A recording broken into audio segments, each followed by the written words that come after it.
Hey, this is Aaron, the Metal Theologian. So I just got back from a little bit of a trip to the Upstate here in South Carolina. So it is pretty different up there, but I had some great food. It's nothing like a breakfast of country ham and eggs and grits to really get you ready to seize the fucking day. So anyway, needless to say, I went to a couple record shops and found some kind of interesting stuff. So there's a quick update on that, and actually one that I got in the mail too. Like I said, it was in the Upstate, so I was up in the Bible Belt, and there's one thing that I learned from the experience. It's that the baby Jesus loves Whitesnake, because there was just a fuckload of Whitesnake records everywhere. I couldn't believe it. I mean, I say it's like I went to 10,000 stores. I went to 2 stores, but man, there were just plenty of Whitesnake records. So let me first show off the one and only record, I'm afraid, that I found in a town of Anderson, South Carolina. That would be this one, Snakebite, which I don't think I've ever actually owned before. I had a few Whitesnake records back in the 80s before I wrote them off. Y'all have been following the saga. I just recently rediscovered this band, and I've really been enjoying their 70s stuff. So they had this one. They also had a copy of the live one there, and they had a copy of Slide It In, which sorry, I just couldn't bring myself to buy that one. I just remember that song, and the memories are not good, and that makes it sound like there's some sort of association, but it's more like when I think of him going, I wanna slide it in. I go, fuck dude, man, I'm not gonna listen to that shit, not voluntarily. By the way, I'm drinking another one of these wonderful butterscotch beers here too.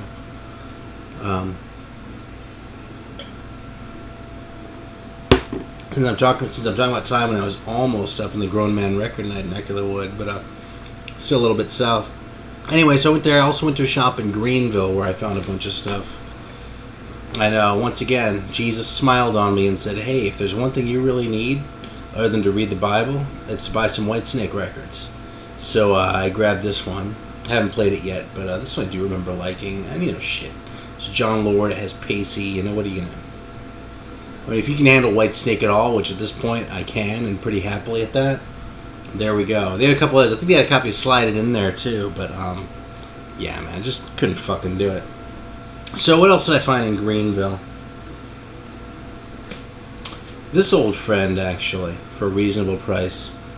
Back before the last purge I did, which was 10 years ago now, something like that. But the big Hard Times purge that I made references to a few times, I probably had something like 30 Frank Zappa records that I just, whenever I saw them, I just grabbed them. And they weren't necessarily cheap, but I worked in a record store for a few years, so I got a lot of them then. They would just turn up from time to time. So this was one of the most of them that I let go, and it's kind of glad to find it again, actually. The song Billy the Mountain had kind of been in my head for a while, and it's funny because I listened to it just earlier today, and I was like, I know I got rid of this because it's that kind of comedy rock shit that I talk about, how I'm not really into it. But I don't know, man. I just have a soft spot for that.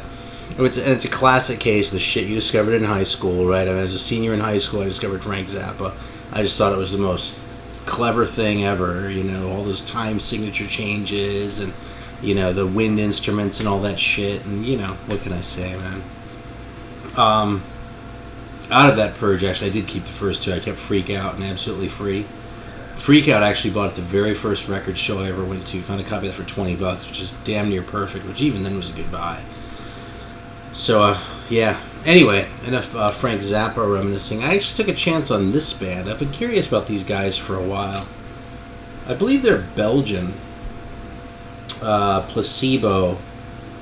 I could be wrong. Surprisingly, this is like a Music on Vinyl Record Store Day reissue, which kind of turned me off a little bit, honestly. But that's the way it goes. I've been curious about them, kind of, sort of. I heard they were kind of jazzy in the way that I don't necessarily always like, but I was impressed that someone took the trouble to do it, because it's not like there are that many Belgian bands that anyone cares about, right? Anyone outside this little small group of people, right? And actually someone whose opinion I generally very much respect was really stoked and was waxing enthusiastic about these. So I grabbed one with the coolest looking cover, which was this one, Ball of Eyes.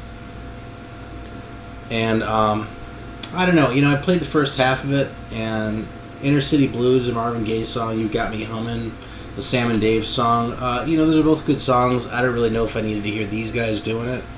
And a lot of what I heard on this was kind of wanky and just not very good. It was a little bit. It was. I say a little bit. In fact, this is a pretty big fucking bummer. I don't really recommend this record. Now, what I'm gonna do, I was thinking maybe I should give this thing another chance, but instead, what I'm gonna do is I'm gonna file it away and just forget about it.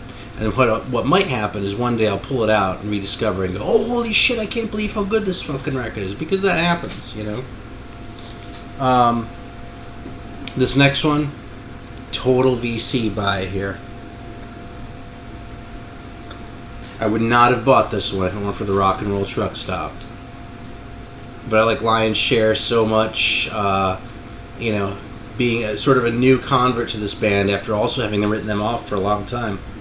God damn, my nose is itchy today. So I played this one earlier today. It was pretty much, you know, what I expected. You know, good rock and roll stuff. Definitely on the bluesy end of the spectrum. And, you know, bluesy enough that the metal theologian of 6 months ago probably wouldn't have thought very much of it. But, and I really enjoyed the hell out of this thing. Now, the one song I specifically wanted to mention that surprised me was, I believe it was Take It Easy. It was the beginning of side 2.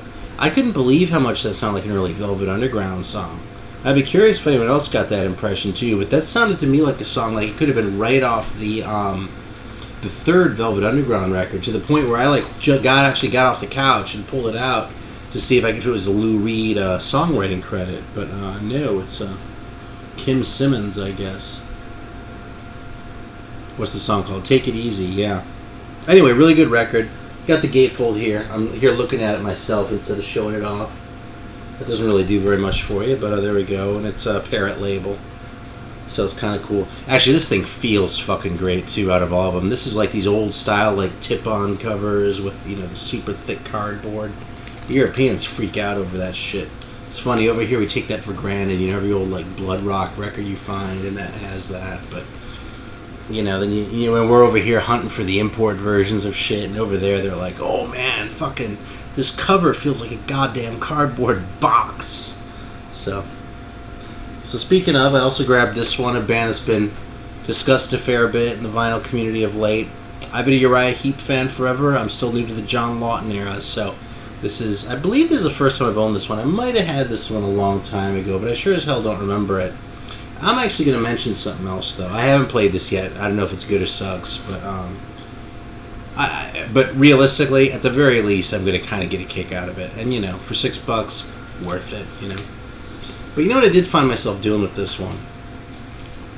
I'm showing you this for the old-timers here. I normally, if there's a, you know, a custom inner sleeve and it's all fucked up, I'll try to repair it.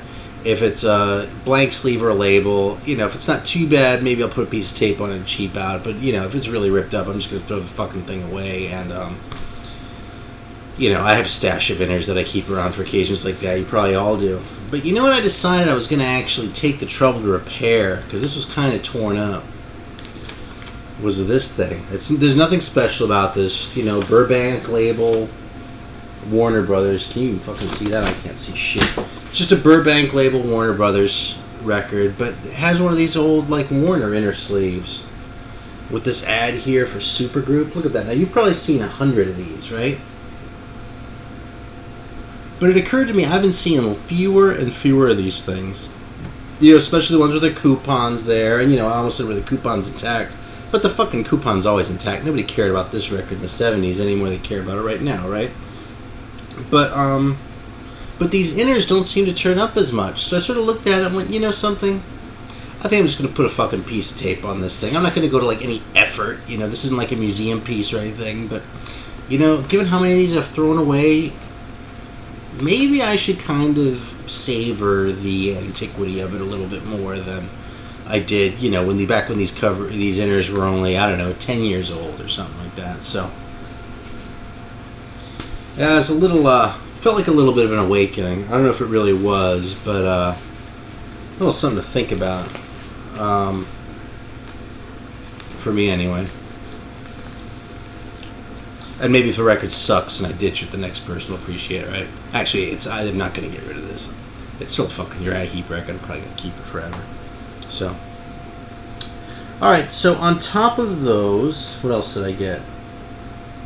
I got a few jazz records there. I haven't shown very much jazz at all. I'm actually a pretty big jazz fan. gotten into a lot more recently than metal. I've only been really into jazz for, I don't know, maybe 8-9 years now, and the reality is I know enough about jazz to know that I know shit about jazz. So it's not really something I'm as inclined to sort of stand up and be kind of, blowhardish about like I'm at with the metal from time to time, and, opinionated and shit, because I really do know metal, but jazz, man, it's still a learning process. Anyway, Chick Corea, I always kind of associated with, the 70s fusion shit. He made a lot of records that I just do not dig at all. And I've come around to a certain degree on fusion, by the way. I hated it for most of my life, but in fact, I hated the sound of the Fender Rhodes for most of my life. Once I came around the sound of the Fender Rhodes, that actually opened up all sorts of 70s jazz for me, and some rock for that matter too, but it's kind of a funny thing. Anyway, I always kind of thought of Chick Corea as being kind of a hack. I mean, even before you bring the Scientology thing into it, just some of his records were so bad and some of the projects he was involved in.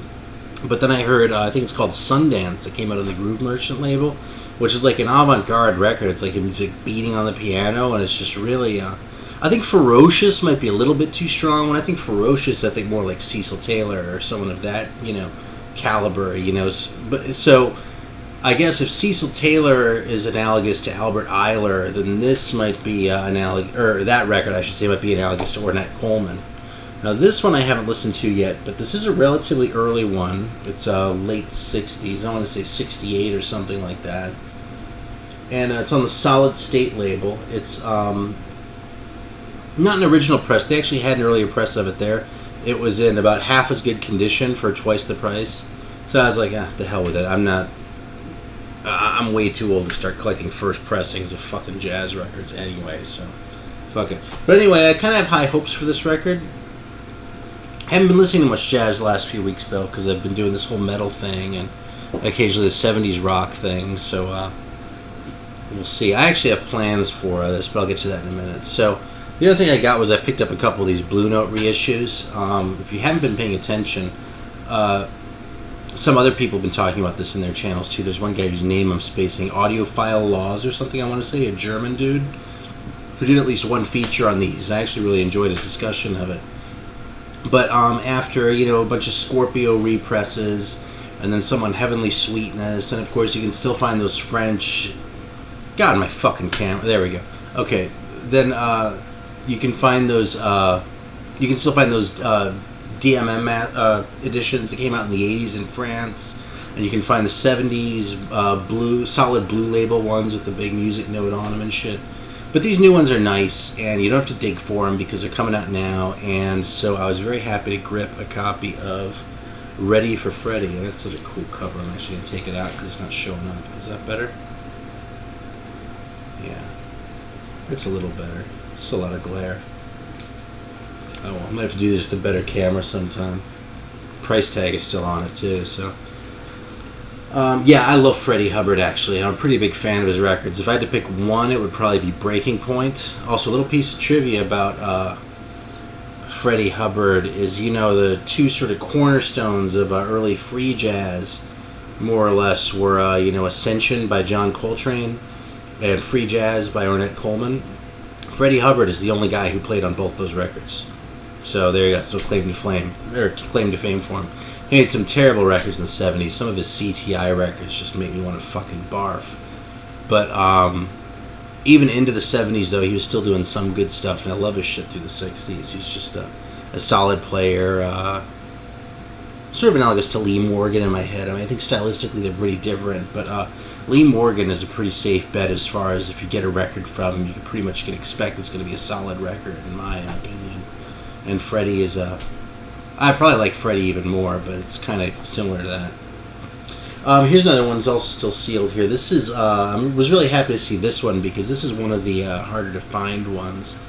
If I'm not mistaken, this is the only Blue Note that Kenny Drew did. He was a sideman on a lot of records, but he only did this one as a leader. And actually, this one has Freddie Hubbard on it as well, and Hank Mobley and a couple other guys. Sam Jones and Louis Hayes.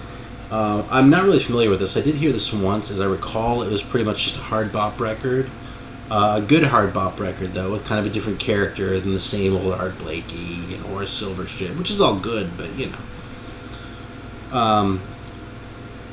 Yeah, so anyway, now here's what I'm going to do with these, though. This is sort of a little bit of a tip, you know, since I haven't really been listening to much jazz, right? I'm going to dig the hell out of these records. But if I crack them right now and go in the other room and put them on, or if I had as soon as I got home or whatever, they just go right the fuck by me because I'm not in that headspace, especially for this shit.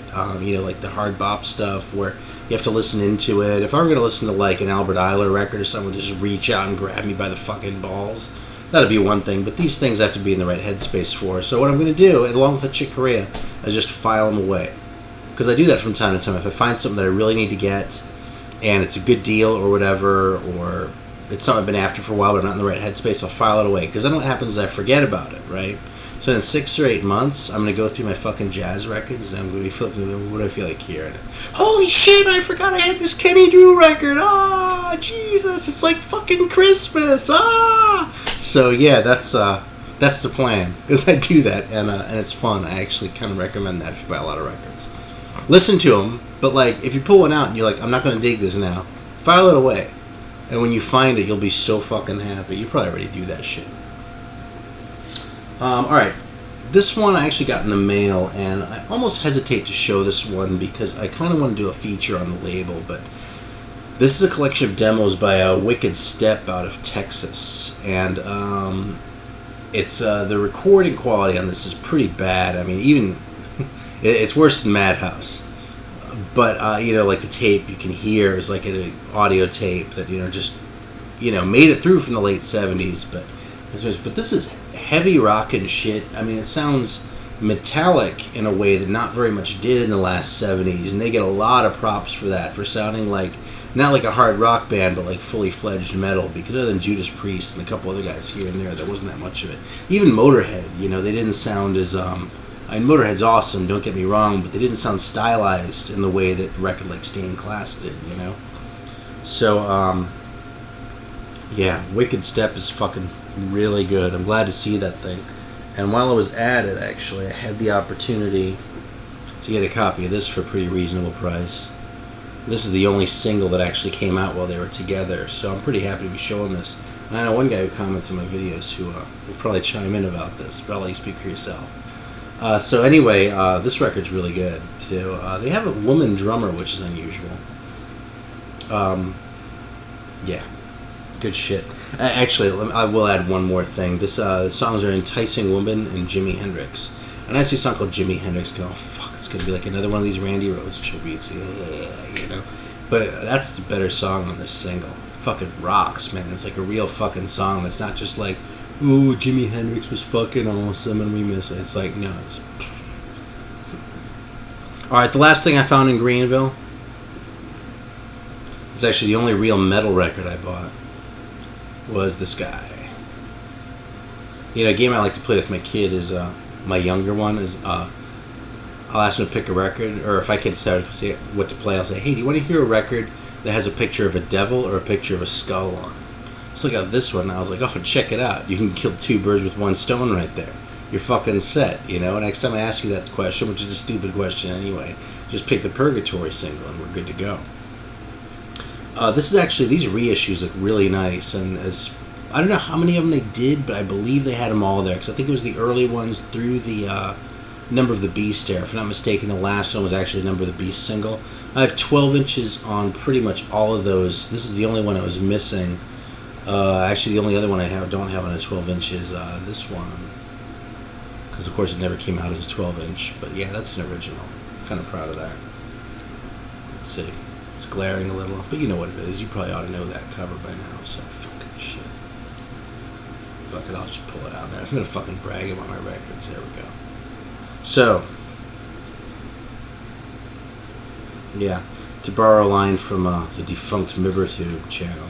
This is where you come to see the good shit. That fucking made me laugh when I saw it. He's gone by the time I came around. That's the way it goes. Anyway, if you come across these and you don't have them, they're very good. I was a little bit surprised. For my money, the original press actually sounds better than this one. Oh, where is it? There we go.